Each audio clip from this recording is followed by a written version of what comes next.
Ya, pemirsa, Gunung Semeru di Kabupaten Lumajang, Jawa Timur memutakan awan panas sejauh 4 kilometer ke arah tenggara. Dan warga diminta untuk waspada terhadap potensi bencana.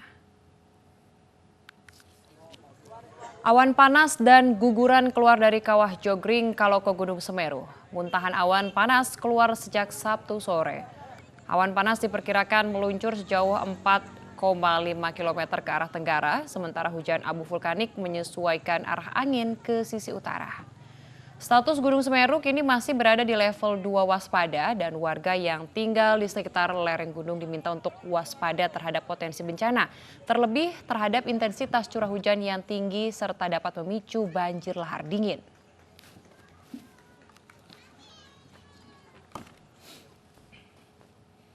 Ya, pemirsa, tim evakuasi menemukan jasad seorang bocah berusia 2 tahun yang tertimbun longsor di Desa Guntung Besar, Kabupaten Tanah Laut, Kalimantan Selatan. Jasad bocah malang tersebut ditemukan setelah pencarian menggunakan alat berat.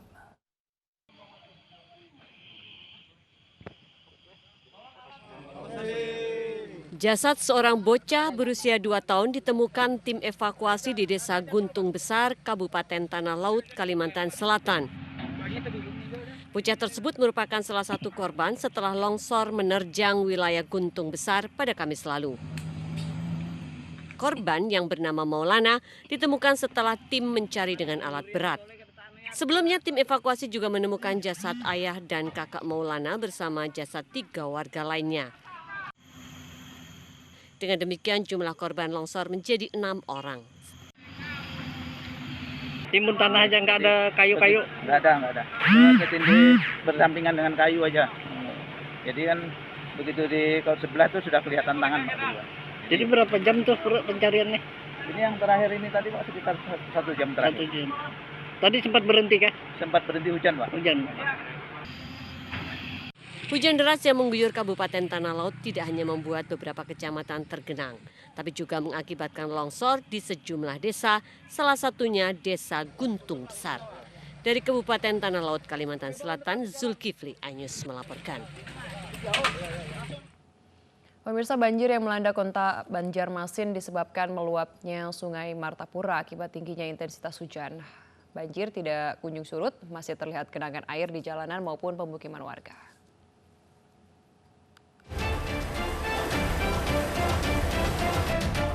Hingga hari ketiga banjir yang melanda kota Banjarmasin, Kalimantan Selatan belum juga surut. Banjir yang disebabkan meluapnya Sungai Martapura masih menggenangi jalanan dan permukiman warga. Lokasi pengungsian banyak yang didirikan warga secara swadaya. Hingga Sabtu siang tercatat lebih dari 500 warga yang mengungsi. Ketinggian air di permukiman warga hingga meluber ke jalan antara 30 hingga 40 cm, bahkan sebagian lebih dari itu khususnya wilayah di dekat sungai. Sementara itu banjir juga melanda Kabupaten Tanah Laut, Kalimantan Selatan. Banjir terjadi akibat hujan dengan intensitas tinggi yang menyebabkan sejumlah sungai meluap. Banjir berhari-hari ini menyebabkan pemerintah daerah di Kalimantan Selatan menaikkan status bencana menjadi tanggap darurat banjir. Setidaknya status ini diterapkan di Kota Banjarmasin, Kota Banjarbaru, dan Kabupaten Hulu Sungai Tengah. Tidak hanya di Kalimantan Selatan, Provinsi Kalimantan Barat juga terendam banjir. Tingginya curah hujan di Kabupaten Landak membuat sungai meluap hingga merendam permukiman warga. Sejumlah desa di Kecamatan Ngabang, Kabupaten Landak masih dilanda banjir dengan ketinggian mencapai 1 hingga 1,5 meter. Warga yang rumahnya terendam banjir pun terpaksa mengungsi ke tempat yang lebih aman. Ini kakak mau kemana nih? Di Gang Arjuna ngungsi. Fungsinya di mana? Di Gang Arjuna, di jalur 2. Rumahnya terendam nggak? Terendam Berapa dalam? 1 lutut. Selain merendam permukiman warga, sejumlah akses jalan terputus sehingga membuat warga sulit beraktivitas. Tim Liputan iNews melaporkan. Ya, pemirsa, korban meninggal akibat longsor di Desa Kanjuang, Kecamatan Cimanggung, Sumedang, Jawa Barat bertambah menjadi 27 orang. Sabtu sore ditemukan 2 jenazah di area hajatan, sedangkan 13 korban masih dalam pencarian.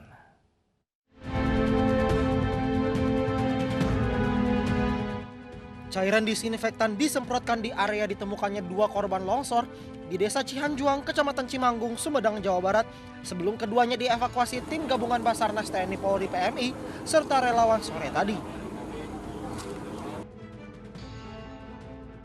Selain menggunakan alat berat, petugas juga menyisir korban secara manual. Penemuan kedua jenazah berjenis kelamin laki-laki ini menambah jumlah korban longsor menjadi 27 orang. Ya, kami mappingkan di situ sektor 1 bekas hajatan.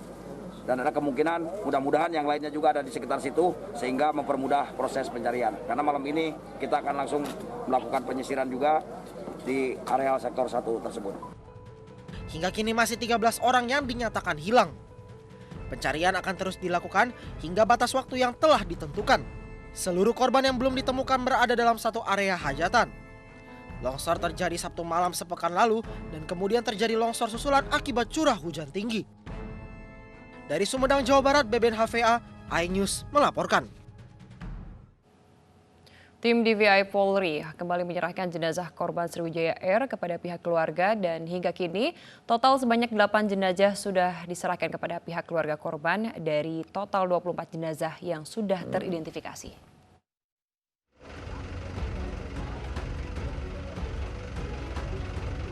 Jenazah korban Sriwijaya Air SJ182 diserahkan dari pihak RS Polri ke keluarga korban. Hari ini ada 4 jenazah yang diserahkan ke pihak keluarga, yaitu Ihsan Adlan, Pipit Piono, Agus Minarni, dan Isti Yuda. Dengan penyerahan ini, total sudah ada 8 jenazah yang telah diserahkan kepada pihak keluarga. Hingga Sabtu sore, total 24 jenazah sudah berhasil diidentifikasi. Untuk hasil identifikasi, sampai jam 17, berhasil mengidentifikasi korban sebanyak 7 korban. Jadi jumlah keseluruhan korban-korban yang telah berhasil diidentifikasi oleh tim DVI sampai dengan pukul 17 tadi sejumlah 24 korban. Hingga kini, total sebanyak 288 sampel DNA telah diserahkan oleh 62 keluarga korban kepada tim DVI Polri. Namun pihak keluarga tetap diimbau segera menyerahkan data primer yang diminta tim DVI, yaitu rekam data gigi korban. Tim Liputan iNews melaporkan.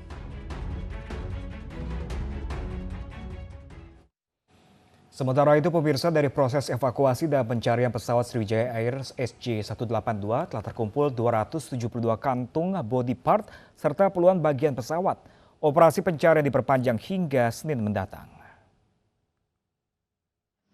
Hari ke-7 pencarian jatuhnya pesawat Sriwijaya Air SJ182 Sabtu kemarin, Basarnas menyampaikan telah terkumpul 272 kantung body part serta puluhan bagian pesawat.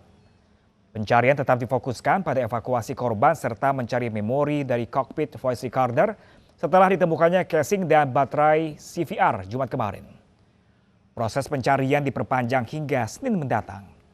Dalam operasi evakuasi korban dan Sriwijaya Air SJ182, sebanyak 310 penyelam dikerahkan, 62 kapal, 13 pesawat udara, 37 ambulan, dan 4.132 personil gabungan ikut dilibatkan.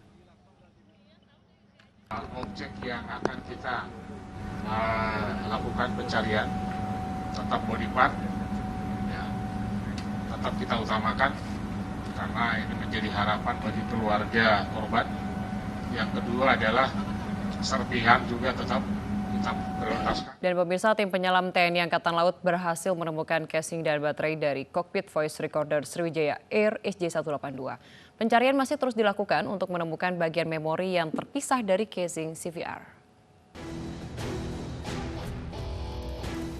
Tim penyelam TNI Angkatan Laut, Denjaka, Kopaska, dan Dislambair berhasil mengangkat casing dan baterai dari cockpit voice recorder atau CVR Sriwijaya Air 182 di perairan Kepulauan Seribu. Namun pencarian masih terus berlanjut untuk mencari memori atau data yang berada di dalam CVR.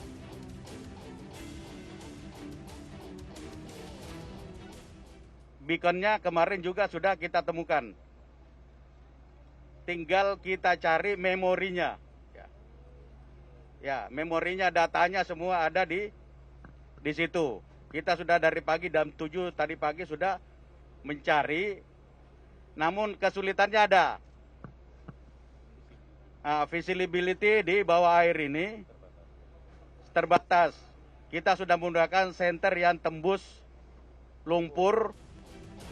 Pasukan penyelam TNI Angkatan Laut juga mengangkat bagian-bagian pesawat dan juga barang-barang pribadi milik korban.